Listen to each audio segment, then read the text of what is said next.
미국과 이란이 전쟁을 끝내고 테헤란에 대한 더 강력한 핵 협상을 시작할 수 있는 하부에 가까워지고 있습니다. 2026년 5월 6일 수요일 백악관이 14개 항목이 담긴 1페이지 분량의 양해각서에 가까워졌다고 믿고 있기 때문에 압박이 높아졌습니다. 적대 행위의 종식을 선언하고 협상을 통해 동결된 이란 자금을 해제하며 정권의 핵 프로그램에 제한을 두는 내용입니다. 이 제안에는 200억 달러의 동결 자금, 우라늄 농축에 대한 유예, 단계적인 제재 완화, 그리고 협정의 세부 사항을 마무리하기 위한 30일간의 새로운 단계가 포함되어 있습니다. 아직 서명된 건 없지만 전쟁 시작 후 가장 구체적인 진전입니다.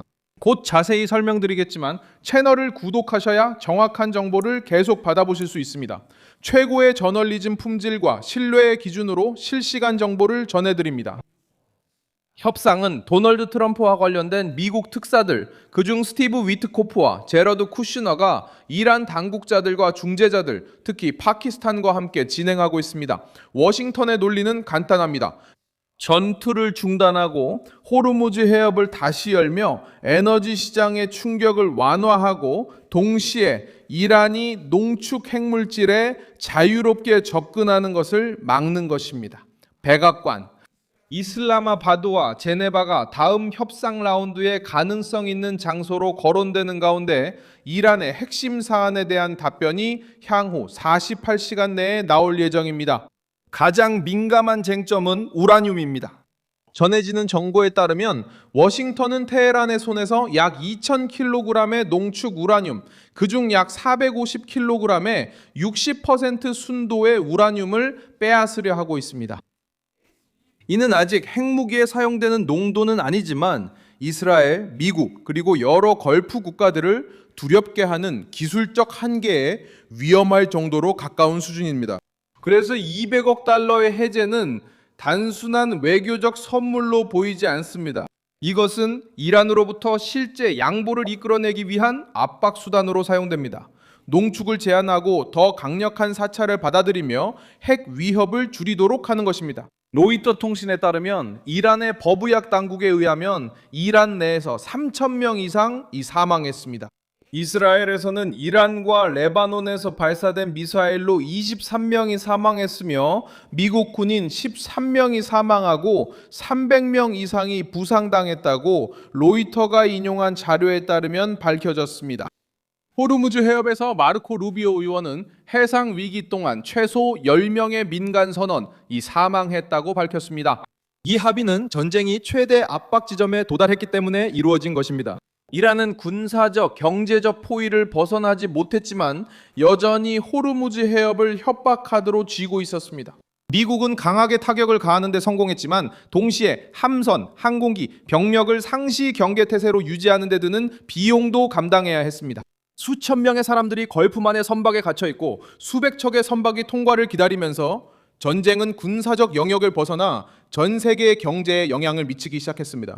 루비오는 87개국에서 온 약 2만 3천 명, 이 지역에 갇힌 선박에 타고 있다고 밝혔습니다.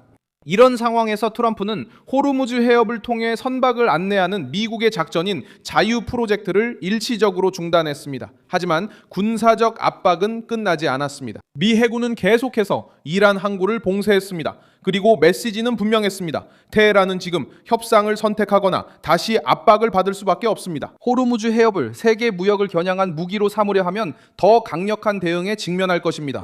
하지만 이란은 여전히 저항 이미지를 내세우려 합니다.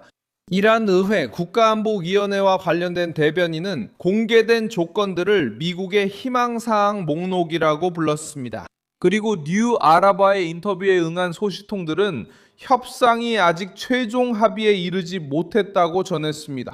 이런 세부 사항은 테헤란이 시간을 벌고 한계를 시험하며 자국 국민들 앞에서 패배한 것처럼 보이지 않으려 한다는 점을 보여줍니다.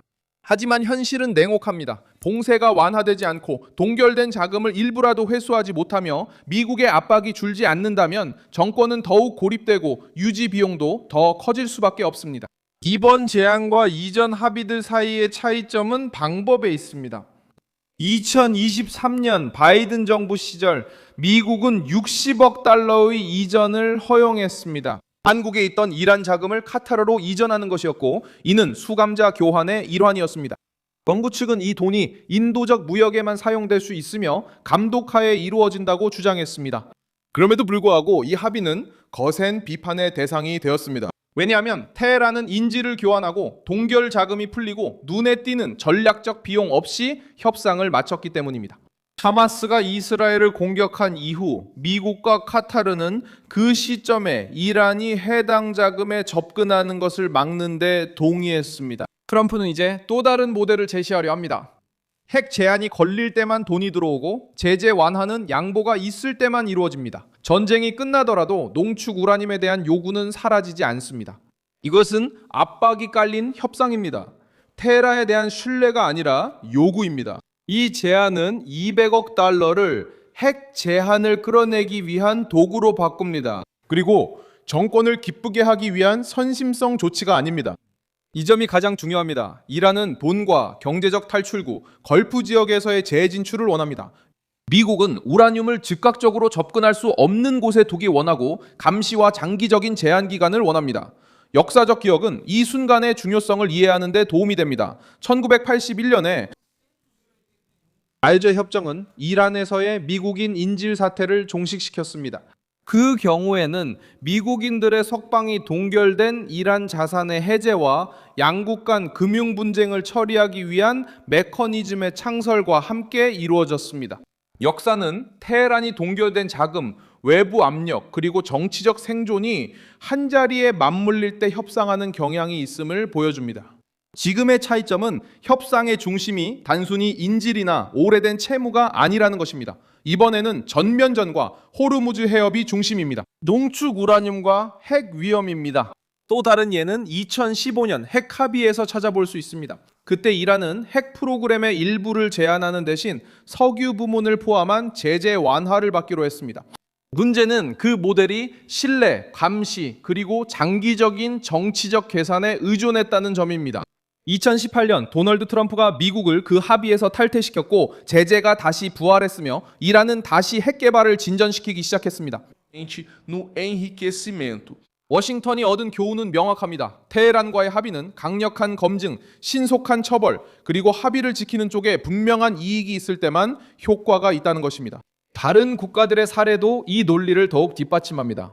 무아머 가다피의 리비아는 수년간의 제재와 고립 끝에 2003년에 대량 살상 무기 프로그램을 포기하기로 동의했습니다. 남아프리카 공화국은 국제사회 중심으로 복귀하기 전에 군사 핵 프로그램을 해체했습니다. 반면 북한은 다른 길을 택했습니다. 협상을 하면서 시간을 벌었고 핵 체제를 정치적 방패로 유지했습니다.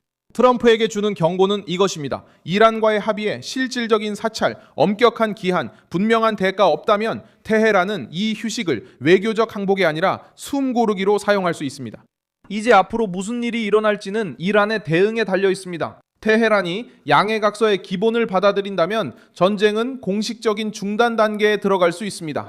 핵협정을 구체화하고 일부 자금을 해제하며 해상 제한을 완화하고 호르무즈 해협을 더 안전하게 개방하는 데 30일이 주어집니다. 이란이 거부할 경우 미국은 봉쇄를 재개하고 제재를 확대하며 군사작전을 다시 검토할 수 있습니다.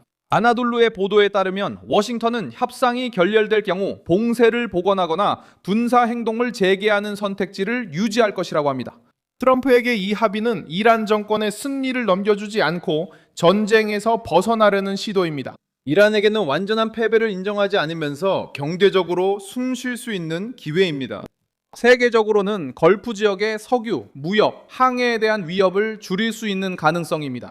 하지만 핵심은 여전히 같습니다. 동결된 자금이 실제 핵 제한과 연계되어야만 위기가 바뀔 수 있습니다. 그것 없이는 200억 달러가 단지 다음 긴장의 불씨가 될 뿐입니다. 감시와 압박이 있다면 이 돈은 이미 사망자와 정박된 선박, 그리고 중동을 최고 경계태세로 만든 전쟁을 끝내기 위한 대가가 될 수 있습니다. 저는 밀손 알베스 국제관계 전문가입니다. 저의 목적은 매일 진실에 기반한 정확한 정보를 여러분께 전해드리는 것입니다. 뉴스 링크는 영상 설명란에 있습니다. 이 영상에 좋아요를 눌러주시고 채널을 구독해주세요. 그리고 마지막에는 댓글도 확인하셔서 밀손 알베스 커뮤니티와 더욱 활발하게 소통해보세요.